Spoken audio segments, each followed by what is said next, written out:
Inamyendahan ng Sangguniang Panlungsod ang ordinansa kaugnay sa libreng panonood ng sine ng mga senior citizen at PWD sa Batangas City. Alamin yan sa report ni Denise Abante.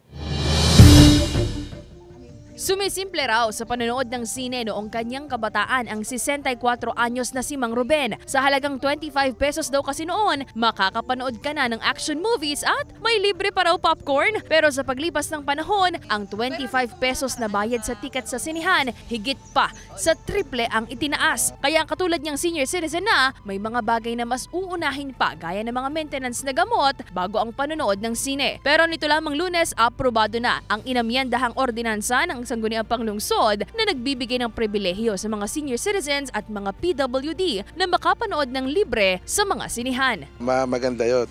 Layak na ngayon. Nakalibang pagka maganda yung pelikula, tanggal inip, makatipid ka. Bukod sa diskwento sa mabibiling mga gamot at pagkain, binigyang pansin din ng Sangguniang Panlungsod ang mental health ng mga nakatatanda at kabilang na nga rito ang pagbibigay aliw sa kanila. Ito'y bilang pagpapahalaga na rin daw sa mga senior citizens sa lungsod. Sa halip na magbabayad pa yung mga senior citizen, binigyan natin additional privilege nila yon.